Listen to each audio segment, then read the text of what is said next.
entity company. How did that kind of come to pass? So it's a bit different as GPs. I have probably not worked fewer than 60 hours for my entire career. Indeed, when I was a junior doctor, long before Ahmed was a junior doctor, I know he's an SHO now, but when I was an SHO, my average working hours on one of my jobs was 105 hours a week. And my average working hours... Sorry, what's an SHO? A senior house officer, so junior doctor, and my average working week in my shortest work was 85 hours a week. So as a GP, I've kind of been used to working for very long hours, having come from that arena. I've wanted to be a GP since I was 8 years old. It's all I'd ever wanted to do. But I had a sort of academic background. I went to Cambridge and Oxford, and I wanted to combine doing general practice with doing more patient-facing education. So really the general practice education side of it morphed into working in the media, providing medical advice, which I've been doing for over 25 years. But during that time, I've used Patient.info every day of my working life. I had never really used anything else. We'd played around with a few others, but over the last 20 years, I'd used it daily for myself, my own education, and for my patients. And I know that that was the case for pretty much every GP that I spoke to. So about 10 years ago, I was approached by Patient. They actually have two offerings, one of which is Patient.info, the other is Patient Access, and we provide access to GPs for over 12 million people in the UK. They can access their medical records, they can book appointments, they can view their results, they can download the results, and so much more. That's all changed. We've done a lot more in the last 2 or 3 years. But I was approached about 10 years ago to start working with Patient, firstly to work as a clinical consultant for the website, and then as time went on, they wanted to develop Patient Access, and it's really changed out of all recognition in the last 5 years or so.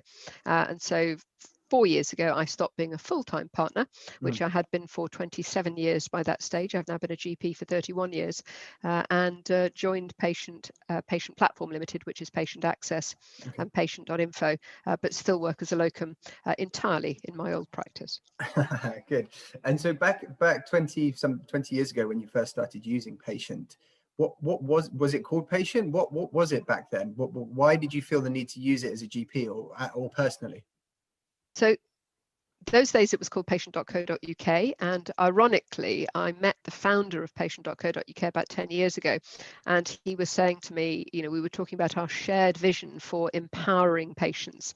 Back in the day, you know, you had a vision, you'd go in and see the GP was the one with the medical degree, so you just sat there and they asked you questions and you gave them one-word answers. That is completely different today. The problem is, of course, the internet and the University of Twitter and so on, and Dr. Google have made everybody an expert, and it has been a huge concern to me how much misinformation there is out there. So Patient.info is entirely written by GPs for GPs and their patients. It's all peer reviewed as well. So from that perspective, not only did I use it, but also because of the language that the authors are taught to use, which is really patient-friendly language, I've taught my registrars, so my GP trainees, they're doctors who are working towards becoming GPs, to use it to teach them how to talk to their patients. So it's invaluable. We'll use it to give patients information. I'm a huge believer in sending patients away with you. If you've got diabetes, you might spend 3 hours a year with a healthcare professional. The other 8,788 hours are spent on your own. So you really need to have information to take away with you, which is credible, which is really comprehensive, and which can help you to take control of your condition. And that's what Patient.info is about. Free, isn't it? You just log on and you can cruise around. I was on it today looking at a few things. There's no premium access service, or is there, or is it just no? Absolutely not. No. Same thing with Patient Access. One of the reasons it's so important is we've now managed to incorporate the two together. So for instance, with Patient Access, we've now got something called Your Reads. So you can choose, you can tailor what information you want to get. All the editorials that come on, you can just go, you can say, right, I'm interested in COVID, I'm interested in women's health, etc. And you can use that, and it will present you with information which is relevant to you on Patient Access. And why the founder of, when it was Patient.co.uk, was he or she a medical professional, or how did they come up with this concept? Because it was pretty early. I mean, if it was 20 odd years ago, it's pretty early days for the internet just in general, let alone anything else. It was. Well, when we met, he and his wife were both GPs, and they founded the website together, patient.co.uk, Dr. Tim and Dr. Beverly Kenny. And interestingly, when I met them, I was talking to him about what gave him the inspiration. He said, well, I don't know if you remember, I've always been really keen on patients being empowered, on patients having information they can take away. I don't know if you remember Doctor magazine and this series they did for about 5 years of cut out and keep articles on medical conditions. And these were paper articles, one-page articles that you could cut out, keep, and photocopy for your patient. And I looked at him and burst out laughing. And he said, why are you laughing? I said, I wrote all of them. So it's a small world. Very nice. Okay. And when during your time as a full-time GP, is it common that you were approached or were involved with companies? Is it a common path, I guess, that you've trodden, or are you somewhat the exception within the practice? It's becoming more common. It was pretty uncommon in those days. I suppose it all started because I've been the trainee representative on the Royal College of GPs Council, and therefore I gave an interview for the Royal College of GPs, and it just happened. It was at the Queen Elizabeth Conference Centre in Westminster. Just happened. ITN Lunchtime News was there. They needed somebody to give an interview. I gave an interview. A week later, I gave them another interview, and they contacted me. And 2 weeks later, they came to me and said, "We'd like to invent a job for you. Would you like to be the ITN Lunchtime News doctor?" Okay. I was 26 or so. I'd been a GP for 2 years, and I was absolutely terrified. But basically, it's all gone from there. I've never applied for so much as a 1-minute interview in the media in my life, and I've done 850 in the last year. Okay, well, we're definitely going to come back to the topic of media medic, don't worry, because I know it's like a thing now. I don't know whether you take credit for inventing the term or not, but you know. Absolutely not. I got there completely by accident. Okay. So what why or sort of, I guess, how, if at all, has what patient does, patient.info or patient access, how has that kind of changed or adapted, if at all, during the pandemic or as a result of the pandemic? So patient access has changed really out of all recognition. We've had a significant increase. We already had about 9 million users, but we've now got about 12 million as of the last year. And we've now got, in addition to all the standard things, in addition to providing health information, in addition to being able to view your medical record, to order repeat prescriptions, to nominate a pharmacy, we've got several new services. So one, for instance, is Smart Pharmacy, which has just been launched. And basically what happens there, if you're signed up to a Smart Pharmacy, then when you send your request into the GP, it's linked into the GP records, and your notes, your patient access app says, oh, your GP's received your request. When the GP signs off the prescription and sends it through to the pharmacy electronically, you get another notification saying your GP's signed off your prescription. It's gone through to your pharmacy. When the pharmacist receives it, you get a notification your pharmacist has received your medicine. Then your pharmacist has started preparing your medication. Then it'll tell you that the pharmacy is there, it's ready to collect, or it's out for delivery to you. So that's a huge change, because certainly as a GP, we get an awful lot of calls from patients going, did you get my prescription? I haven't got it yet, or calling the pharmacy. So that's a huge advantage for them. Then we've got Patient Access Connect. We know that pharmacies, for instance, are an invaluable and very much underused source of medical information. Pharmacists are very highly trained healthcare professionals. They've had 4 years of training just to become pharmacists, and then they've had additional training after that. So they are, if you like, the experts in medication, but they're also the experts in minor ailments. So we've now got Patient Access Connect, which will allow the practice, the receptionists, to take the patient through a consultation. Patient rings up and says, have you got any appointments? The answer, of course, is usually no, because we're all swamped, especially doing COVID vaccinations at the moment. But you can say, okay, have you got any of these conditions? If the condition is one of 70 different conditions that pharmacists can deal with, the receptionist in 2 minutes can take them through a clinically authored triage, which is written by GPs and peer reviewed, so that they know it's safe, and the receptionist can say, okay, you haven't got any of the red flags, I can send you a referral, I can make you an appointment with a pharmacist, and the pharmacist will give you an appointment today. And that's huge in terms of relieving inappropriate pressure on GPs, so that GPs can deal with the more complicated stuff. In addition, of course, sorry, go on. I was just going to say, COVID vaccination passports, you can already view your medical records. So you can view your immunizations and show your passport. Well, yeah, so there's a whole bunch of things that I kind of want to get onto that are more general. And one of them is this issue of passporting, because, you know, I feel like maybe I'm not quite sure what the difference is between just having proof that you've had a vaccination and whatever people are referring to as a passport. So we can get into that kind of separately, because I think that that's more of a general thing. But we had Adam Hunter from Flow on. I know we talked about this in our pre-production meeting, and they are a digital only pharmacy, and one of their sort of views is that the pharmacy model is evolving very much like you said, and I know that PocDoc we've been in touch with a number of pharmacies around the provision of certain blood tests, smartphone enabled blood tests, to take pressure off of phlebotomy and off of senior nurse time within primary care. So we can come on to that a bit later, but I want to bring Ahmed in now, particularly on this point around staffing, because I feel like that's right where Locum's Nest is. So throughout the pandemic, Ahmed, how has the demand for your services shifted based on the sort of the intense demand for staffing across all levels of the NHS? Yeah, no, Steve, a fair bit. And before I get into that, I have to say, Sarah, thank you for Patient.co.uk. It got me through a lot of my revision at med school. Good. And there you go. And beyond that, as working as a doctor, it's the de facto place to go to give patients who are discharging, advice on their conditions, be it chronic or acute. Wow. And actually, as a patient, I've got, a number of leaflets within arm's reach from me, but I've got a lot of things within arm's reach working from home with so much junk Great around to me. hear.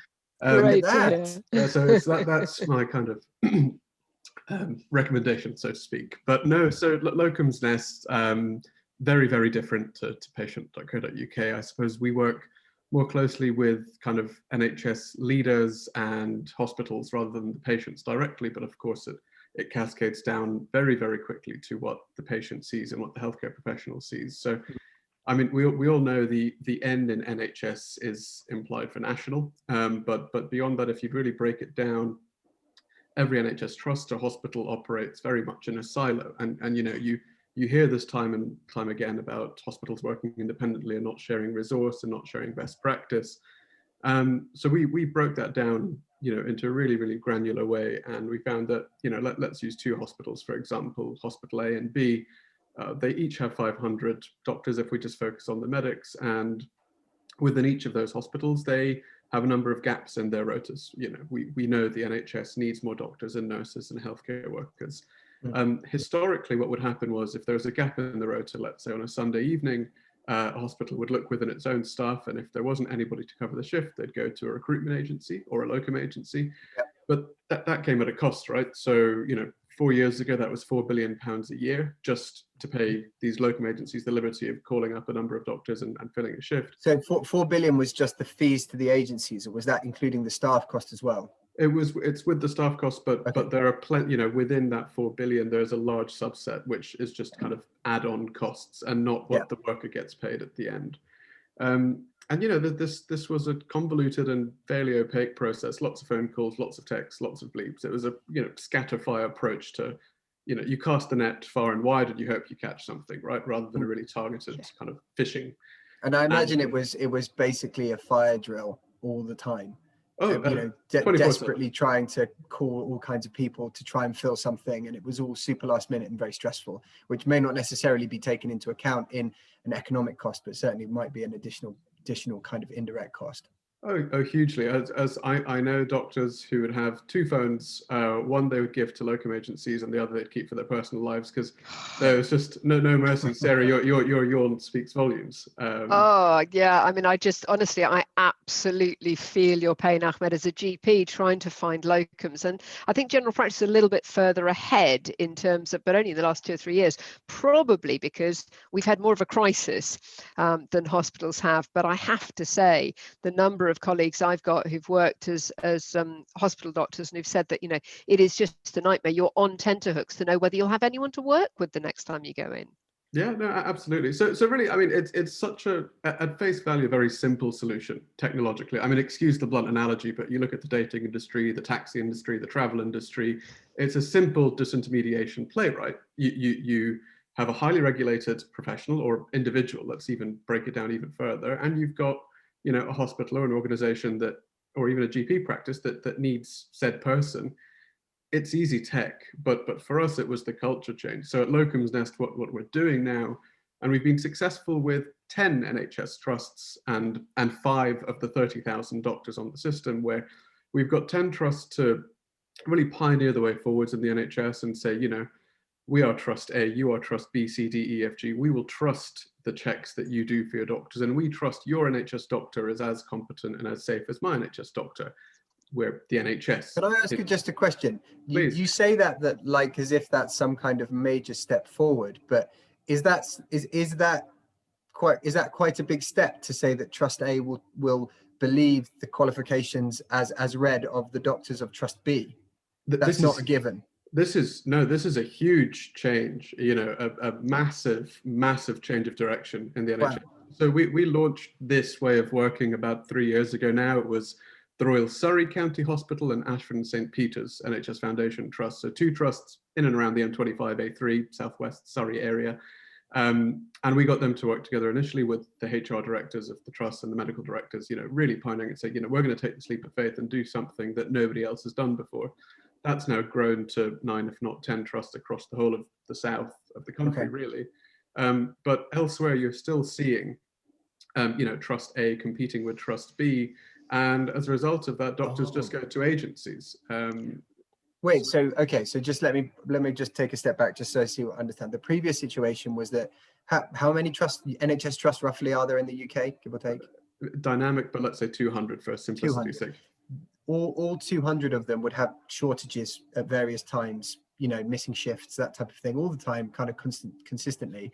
Nobody was working together to match the oversupply in one area with the undersupply in another area. Everyone was just kind of playing hungry hippos with, you know, agencies to just try and, you know, get as many people as they could on a completely ongoing, permanent basis. Is that?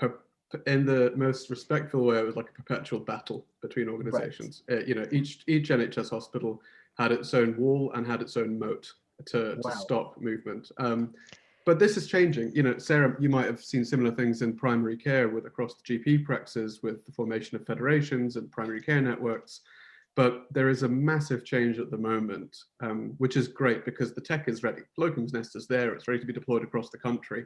But we're seeing the culture change between the directors, the CEOs of the NHS saying, we want to work together. And now there are, you know, honestly, dozens of collaborative banks, collaborative groups working together, sprouting across the UK, which is great. So when you first kind of came up, I was just going to say, Steve, it's a really important point Ahmed makes when you said, you know, do you mean people couldn't take it for granted that if you could work in one area, you could work in another?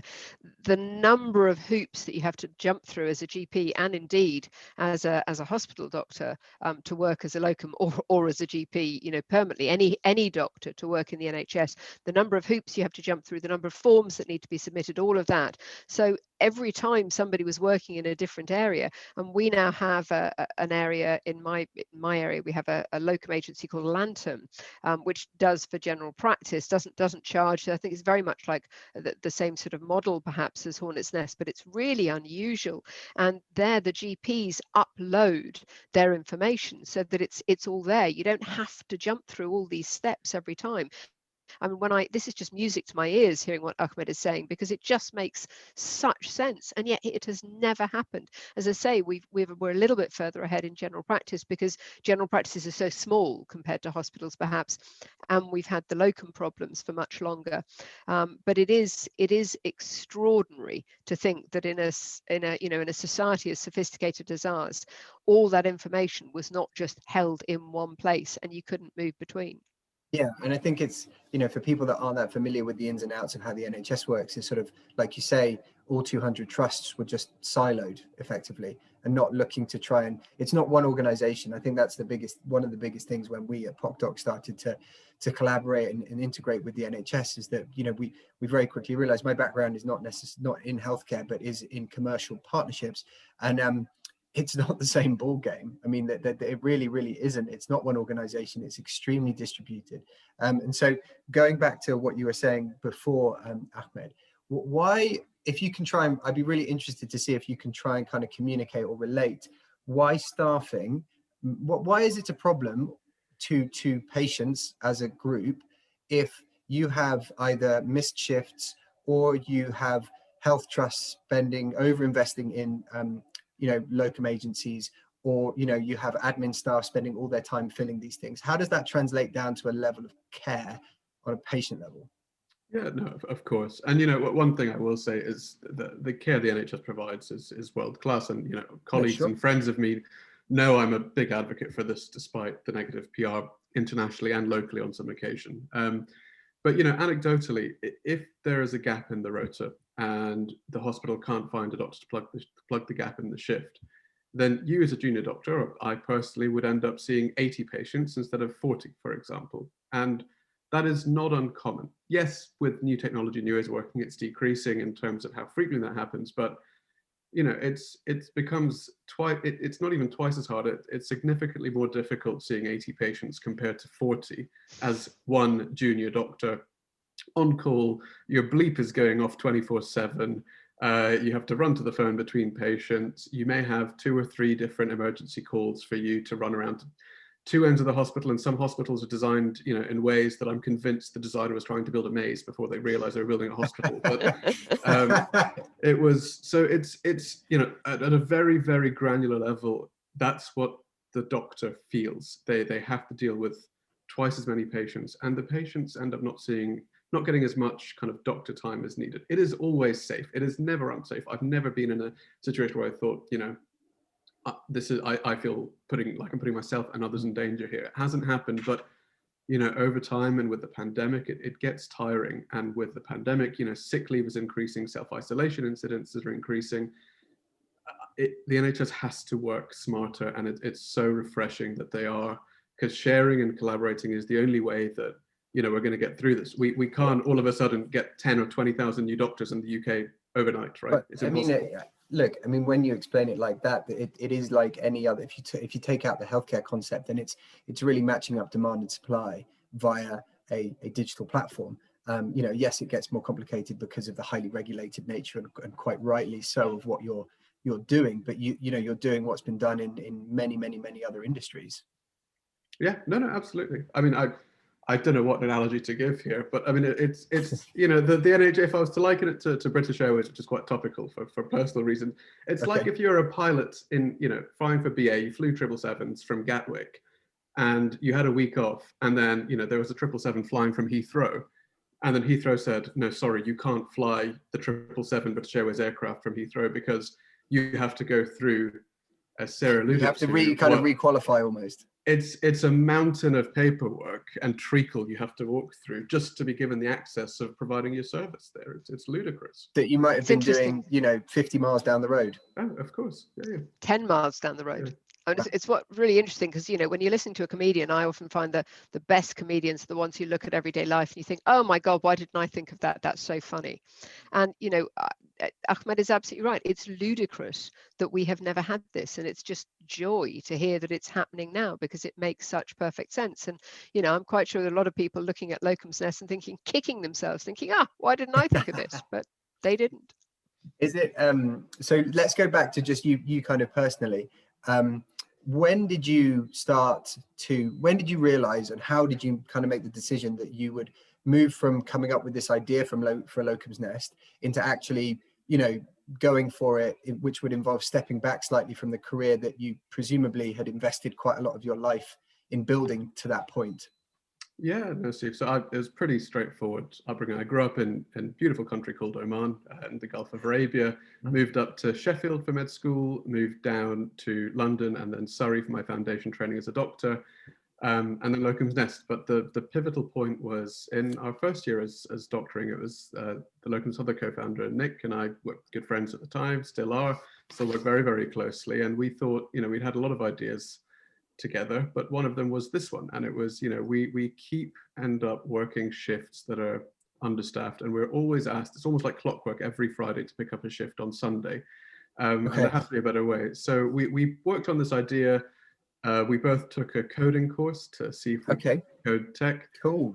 Spent some money on it, and realized the best thing it taught us was there wasn't a chance in hell that we could do this ourselves. So very quickly it was let's get some professionals in. Yeah, you've learned that you can't. I think the best thing I developed was a random dice generator, which is useful for kind of games like Monopoly, but it's far from a NHS savvy application. So, you know, after that, we pulled together lots of ideas. We spoke to the trust we worked at, so the Royal Surrey and George's at the time, and we got the approval and built the blueprints. Really built it with the NHS. It was almost like fortnightly focus groups of, you know, what is the best solution to build this. Then, you know, that my HR director at the time, Nikki Hill, lovely lady, is now at Kingston, I think, asked her, you know, if we were to build this, would you launch it at your trust, please? It's totally new and novel and no one else has done it before. Initially, I think she said no, but then I said, I think it'll save you £500,000 a year. Then that quickly turned to a yes. And actually, you know, did it? It did. It saved the trust £2.5 million in agency costs in year one. And, you know, that's insane. We couldn't be happier. It was amazing first year. Wow. And did you have to go through, because obviously with any marketplace, the marketplace is really limited by the volume of inventory available. Really, yes. Like the value of that marketplace is inherently linked to what's actually on there. So how did you kind of go about ensuring that there would be sufficient staff on there in order to fill those vacancies? Yeah, I mean, Sarah will also tell you, doctors, it's a small, tightly knit community, despite there being so many of us. You know, I'm convinced there's about 2 degrees of separation for any doctor in this country based on where they work. We rotate in our training years across so many hospitals, and you've got med school and everything. But when we launched, we did it in a controlled way, because you're dealing with people's lives at the end of the day, right? Staffing levels equals patient care. Yeah. So we launched in one small department, which is when I was working on the ENT surgery department at the Royal Surrey in 2016. There were about 2 or 3 shifts a week that were vacant. We had about 10 doctors on the app back then. But the 10 of us, then, you know, reached out to our colleagues, and quickly there was about 500 doctors for 10 shifts a week. And then, you know, we proved it worked in ENT, then launched in general medicine, then, you know, A&E, then general surgery. And, you know, 4-ish years later, we're now 30,000 doctors, and it's the kind of marketplace for all community of medics to book into shifts, which is wonderful. And can any medic just sign up themselves, or do you have to onboard the trust first? How does it work? Yeah, so there's 2 streams, right? So there's supply and demand. So trusts are coming on board, and I think we'll have around 50 or 60 NHS trusts on board by the end of the year, which is great. Awesome. But for doctors, and we're live for all healthcare workers now, but looking at doctors, we link with the GMC database, the General Medical Council, and if you're a doctor with a full name and a GMC number that's valid, we have a live integration with them, and you download the app and you upload your digital passport, which we might link this with vaccine passports soon, but and then you have access to the app, and you can see shifts across all of our trusts, and you apply to where you want to work directly for the NHS, not through an agency. Oh, that's awesome. And then presumably this might be getting a little bit sensitive, because I know that we've certainly had our experiences with agencies, more on nurses and phlebotomist side of things, for kind of internal studies and testing and things like that. And you know, there's a big delta between what a private company pays to an agency and what the person working for the agency actually gets. Do you sort of narrow that margin, or is it a different model in the NHS? Totally different model. If you're a doctor, a nurse, a pharmacist, a physiotherapist, using Locums Nest for your shifts, you get every penny that you apply to. You know, Locums Nest, if we're to go a step above, we're a software as a service. It's like a subscription that the NHS organizations pay, and really they only start paying us once we've proven to them we'll basically save them 10 to 20 times what the cost for Locums Nest is. So, but no, healthcare worker gets every penny they earn, which is the most important thing. Okay, excellent. So now let's turn to this topic of media medics, because I love the term, you know, I think it makes a lot of sense. But I kind of feel like, I know we spoke about this before, Sarah, and you kind of had some views about it as to it now being, whether or not being a media medic is in and of itself a career or not. No, categorically not. So I have been, as I say, a GP for 31 years.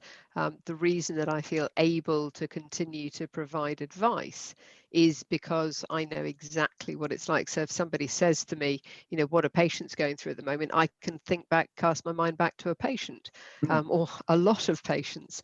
And I think that the other thing to bear in mind is an awful lot of people wanted to get into television or whatever because it's glamorous, whereas actually it's not glamorous, it's not terribly well, it's not well paid at all. In fact, often it's not paid at all, certainly for the vast majority of people. None of us are Chris Evanses, and none of us are, I don't know, whoever's.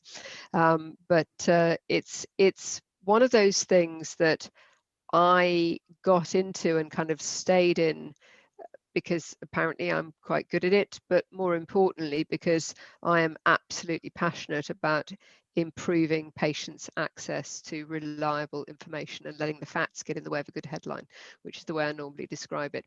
The last year has been unprecedented. I normally do, I don't know, maybe for the last 20 years or so, I would do between, 5 and 8 interviews a week in the media, of which 3 would be national and 3 would be what I describe as my public service duty, which is talking to small regional radio stations and things about important issues, because it's really important to get the messages out there. In the last year, as I say, it's just been crazy. I mean, for the first few months of COVID, I was doing, I don't know, 10 national interviews, 12 national interviews a week. I'm now doing, on average, last month I did I think about 80 interviews, but they're still really important messages, and sometimes you have to really believe it. And I think the way that you really believe it, the reason you really believe it, is because you're doing it every day and you see what these conditions mean to your patients, and you see how much difference it makes to your patients because they've been affected by them. So I don't think that you can go, and I've seen doctors who haven't even qualified, or medical students saying, oh well, I want to go into media medicine, and we do see people as if it's like a thing. It's incredible to me. Yeah, I know. I mean, you're not there because you've got an exam. It's like your driving test. That's like saying, I want to go out and drive an HGV because I passed my driving test on a mini, on a mini automatic yesterday. It's a complete nonsense. I think you just have to have the experience. You have to know what it's been like. Certainly in the last year, there's been so much more stuff about, we've heard some adverse publicity towards GPs. So, it's really important that you know the pressures that they're under. You've seen a lot of patients who felt that they haven't been perhaps dealt with properly, or that they've had delays to their treatment. So you need to know what patients are going through. It's just so desperately important. Is there an element where the media companies themselves need to be slightly more responsible about who they try and sort of recruit, or is it not really their fault and it's more sort of an Instagram type culture that's driving this? And there's a huge pressure from the Instagrammers. I have Twitter because I have to have Twitter, but I don't, my Facebook is for me and my family, and I don't have Instagram, and I have no idea what TikTok is. So I don't do these things because I want to get my name out there, but I recognize how many people are concerned. I mean, going back to patient access, in the first 3 months on patient access, we developed very quickly, every year we develop a flu eligibility checker. This year, people were really worried about flu vaccination, so flu vaccine eligibility rather than are you eligible to catch flu. But a flu vaccine eligible for that, right? But we had 530 people go through it because they were so confused about the new regulations. Of course they were. They've expanded, and that's great.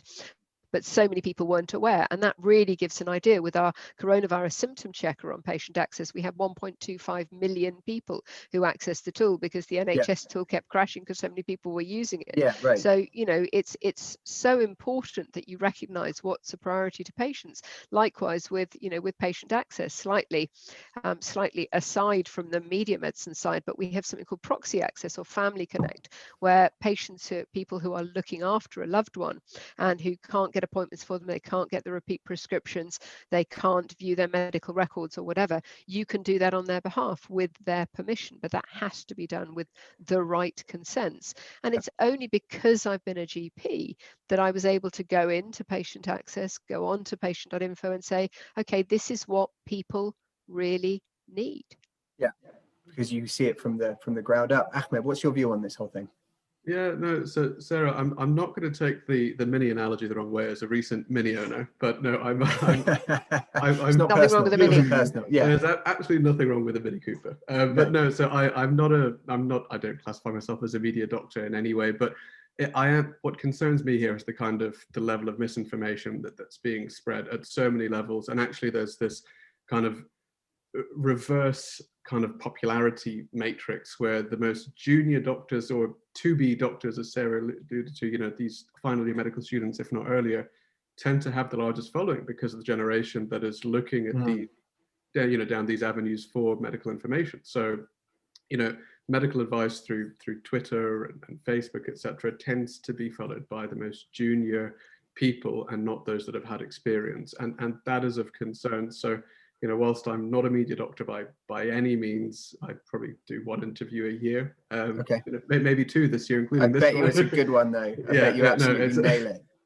I try, but no. So the thing I just like to kind of voice here is that, you know, misinformation is huge now, not just through kind of medical symptoms and diseases, but the vaccine as well. So, you know, seeing this firsthand with medical colleagues and people you meet or speak to in day-to-day life, there is so much correcting you need to do. And the correcting I find myself doing is based on science and experience, albeit only 6 or 7 years, but that's better than 6 or 7 days after medical school. So what kind of are the common things that you find yourself correcting about the vaccine, either of you?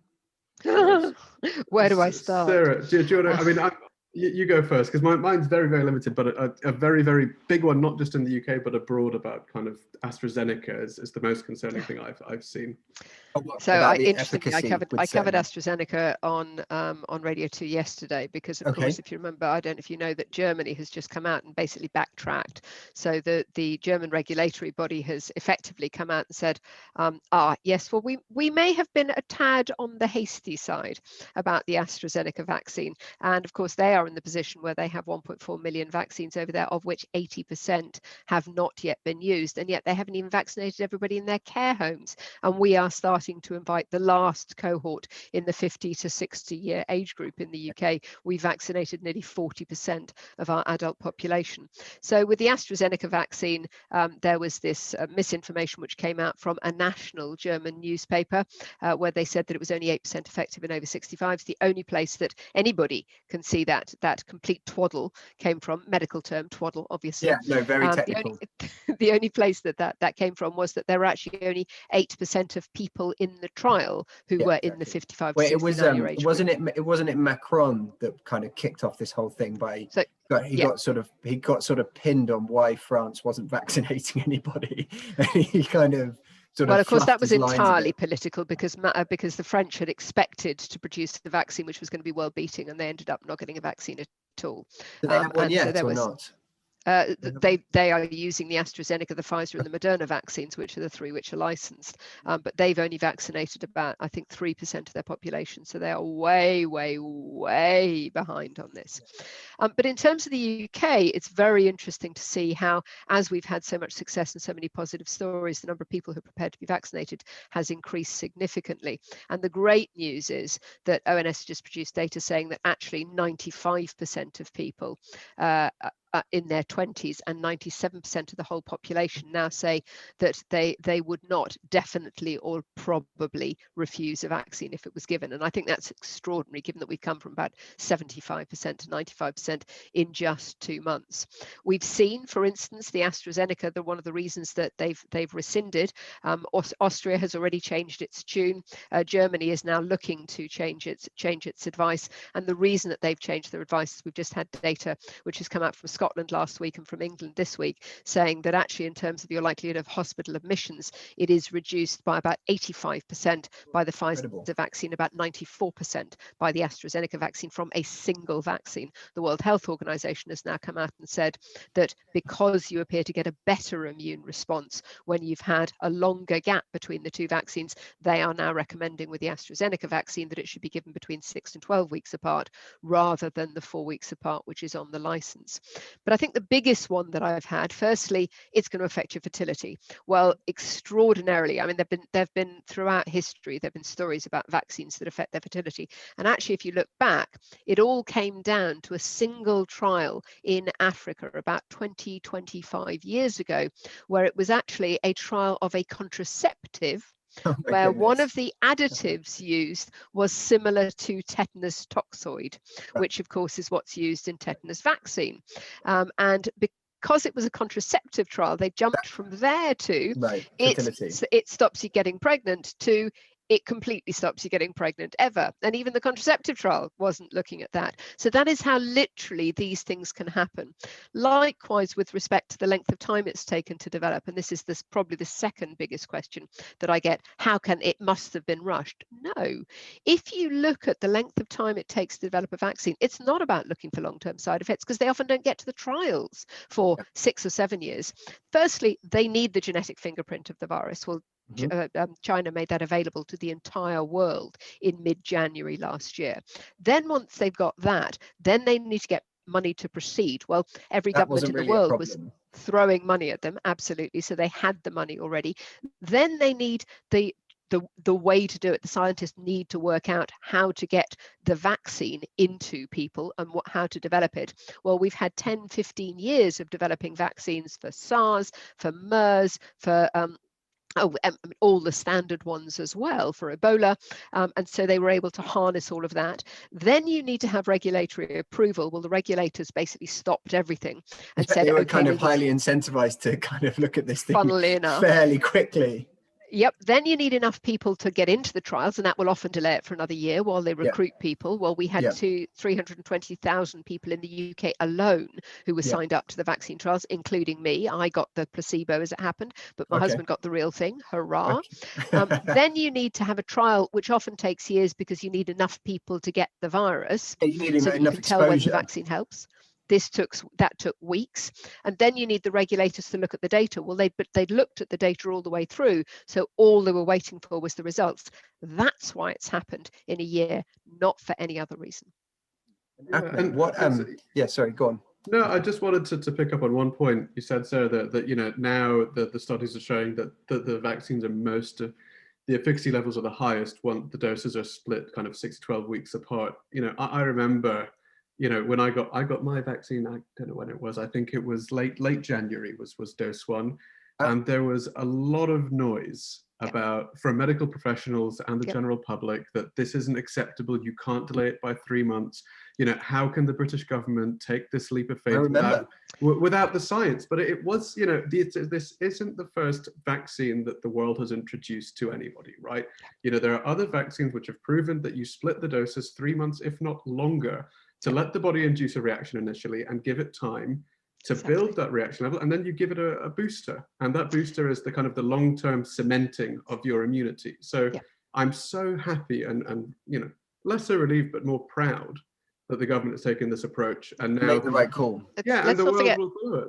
Because agree with everything you've said, Ahmed, except that on this situation, it wasn't the government, it was the JCVI and the MHRA who made the recommendation. I think that's where everybody kind of assumes everything's government. Yes, they agree to go with it, but that was the recommendation from the JCVI. And one of the great privileges I have from being, a media medic. Oh, media medic. Oh, here we go. Yeah, you see, look, you do like it. You do like the term. Well, no. The point is that actually the Deputy Chief Medical Officer, we have weekly calls with the Deputy Chief Medical Officer, a group of about 10 or 12 of us, so that we can have all the information and we can avoid the misinformation. Now, that does not stop me being critical, believe you me, when I need to be. But actually, it's a really good opportunity.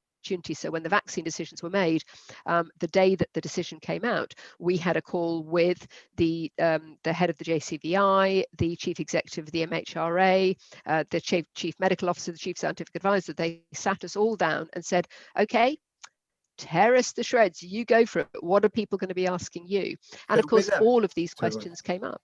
So, and with that, just focusing on that one specific decision, not all of the rest of them, but the one specific decision to expand, if you like, the duration between dose 1 and dose 2, and the vaccine committee and the MRHA, you said, made that decision. Because at that time there wasn't a huge amount of longitudinal evidence about that, or was there? I mean, how much was a punt based on good guesswork versus actual hard evidence to make that decision? Was there available at that time? Yeah, so it turned out to be a really good question, and the answer is it was a very informed guess.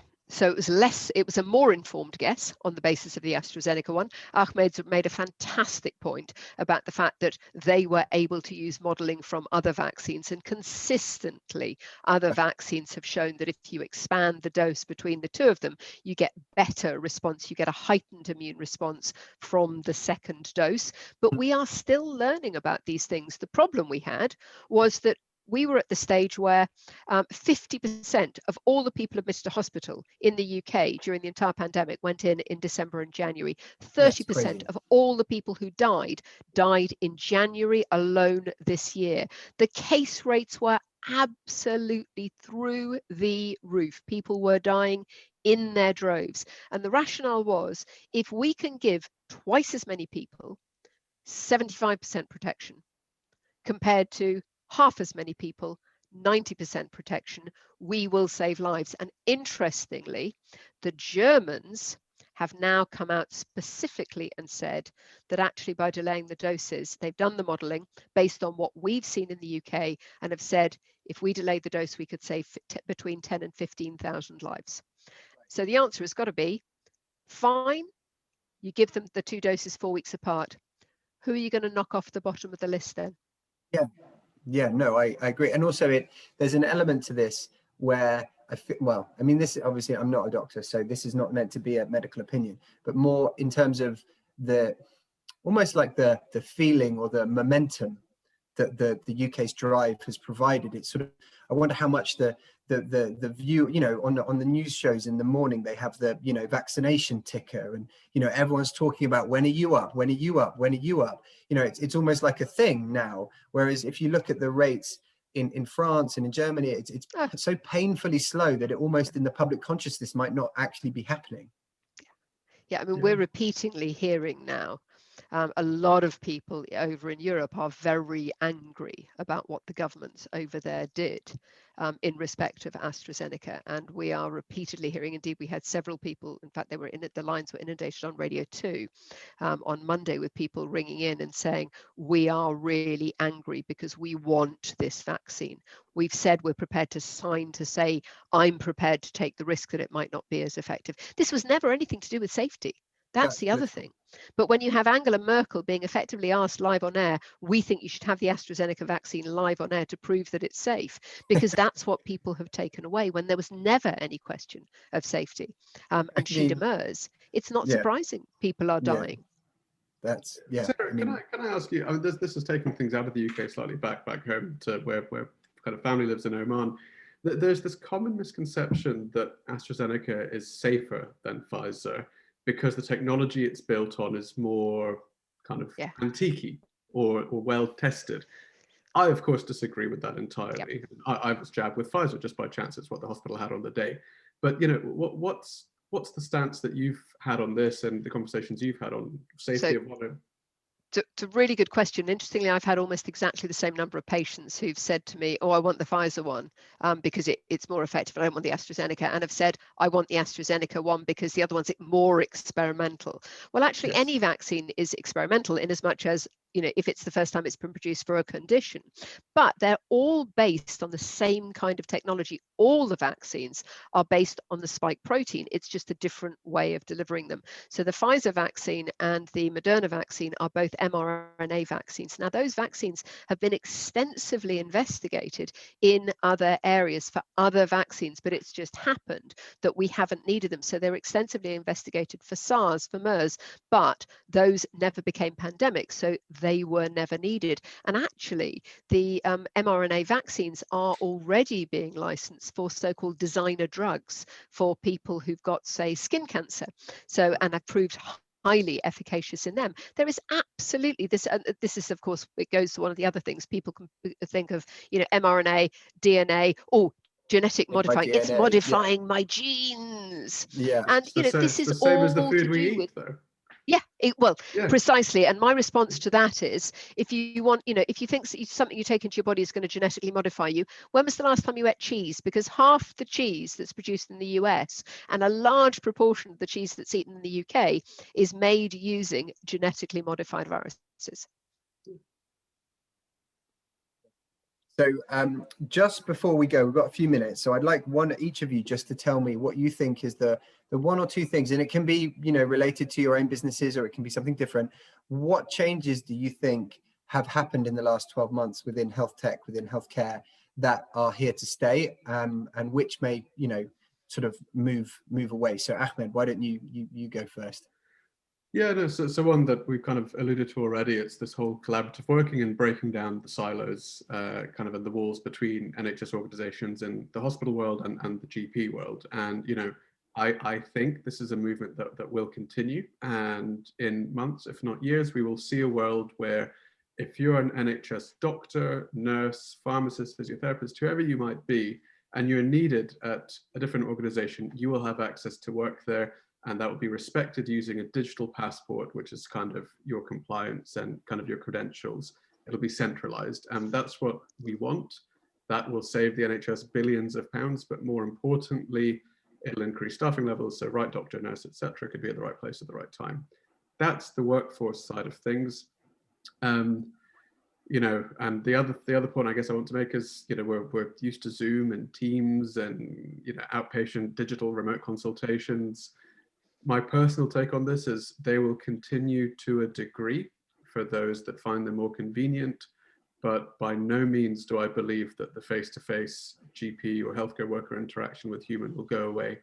I think that will decrease a tiny bit, negligible almost. Okay. And are you working, are you leading the forefront of the development of this digital passport, or are you sort of, because that would benefit you guys quite a bit, I imagine? Oh, yeah, no, absolutely, Steve. So, the 30,000 healthcare workers in the country are now using the Locums Nest digital passport. There are 100,000 doctors in the UK, give or take. We're on track of. You're cracking through them. The de facto NHS digital passport will hopefully be pushed through by Locums Nest. The movement's already there. Cool. Sarah, what about you?